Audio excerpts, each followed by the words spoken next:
And welcome back. Our next guest rocked Milwaukee's radio airwaves in the 60s and 70s, and he was the only one who got to introduce the Beatles when they were in town for their only Milwaukee appearance. Now, Hall of Famer Bob Berry wants to thank his listeners with a proper farewell, his memoir. It's called Roll Radio Milwaukee, Stories from the Fifth Beatle.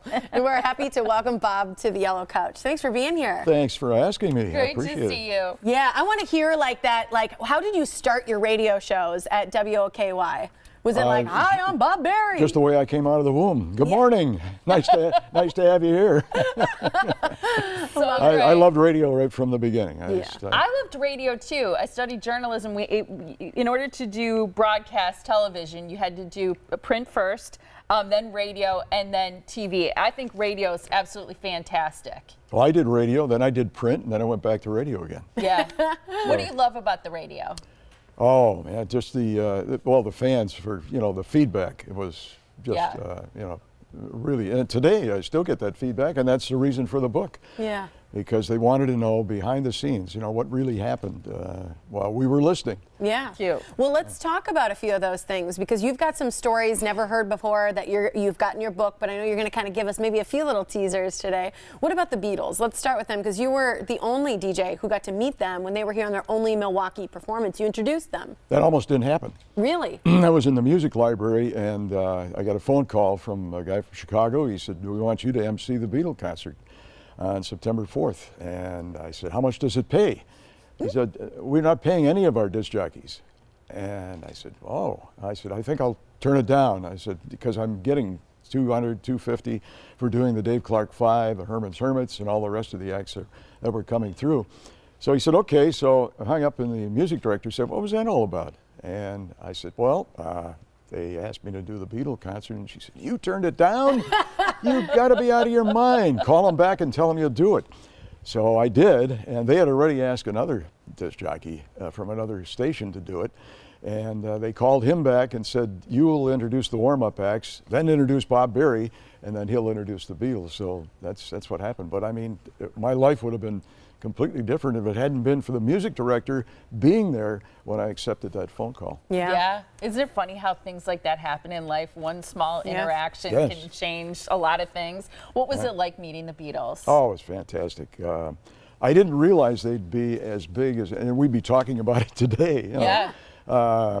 But it was a phenomenon that was, when you heard those kids scream. People go crazy. They'd pass out. Girls would scream and cry and pass out. 11,838 screaming, mostly girls, at the Milwaukee Arena. You said Ringo was pretty funny, huh? He was making he was. cracks. He was. And they were throwing jelly beans at him. And, and there's a photo of him in the book of him turning around trying to figure out where those jelly beans are coming from. Where's that hail coming from? They were what, in their 20s at the time? Yes, right. 20s at the time. I wonder if they even knew at that point, how big they'd be. Yeah. Well, they saw, these tremendous crowds wherever they went. So, yeah, I think they knew. They were feeling it. Yeah. You had incredible list of people that you met during your career, from the Beatles to Cher, Caroline Kennedy, Ron Howard, Ingrid Bergman, Dolly Parton, Johnny Cash, who I love, Elton John, the Rolling Stones, Peter Falk and the Oswalds. Their mother actually hung up on you, right? Oh, I had a lot of them hang up on me. Marguerite Oswald hung up on me when I asked her about her son. I said, you're claiming that he's innocent. And she said, well, you people are saying that I'm claiming they're innocent. He is innocent, and I'm tired of getting these accusations. And that was it. Hung up on you. She hung up, yeah. Unbelievable. How about Dolly? I love Dolly Parton so much. Is she as sweet behind the scenes? Oh, yeah. We were backstage at the Grand Ole Opry.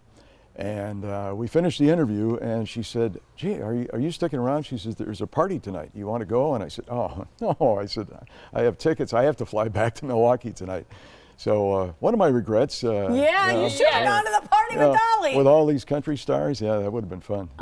You have a very humble upbringing. You grew up 54th and North Avenue in Milwaukee. Your dad wasn't around, right, when you were young. Your mom raised you. Always hard for her to pay the rent. You worked 2 paper routes. 2 paper routes. Stood on the corner selling papers, and then I'd pull my wagon around to a couple of blocks, 4 blocks actually, to deliver papers every day. So it was a Sentinel in the morning and the Journal at night. What do you think that's meant for you, growing up that way, and how you were so successful in your career? I think that's the reason that I did have some success because of that.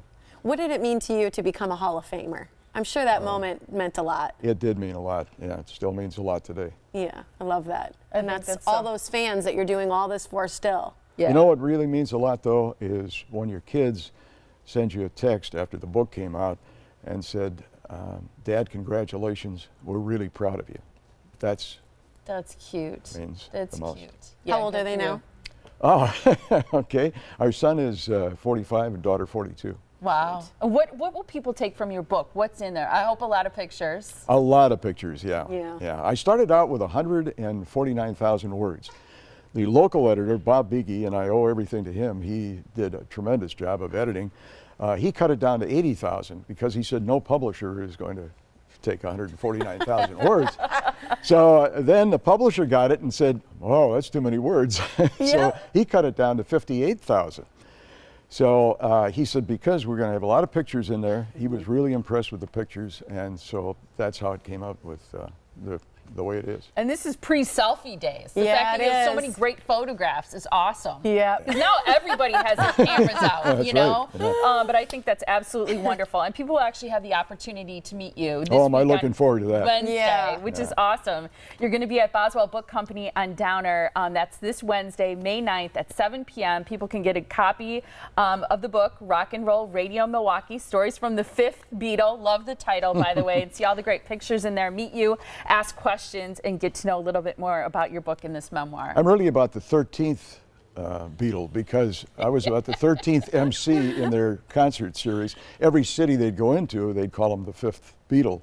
And it wasn't me that came up with that. It was the newspaper that came up with that, the Fifth Beatle. Love it. Really sweet. Thanks for being here. It was awesome Thank you. to meet you. Thank you. Thank you so much. It was nice being had. Thank you. We've never had anybody say that before. I like that. That's good.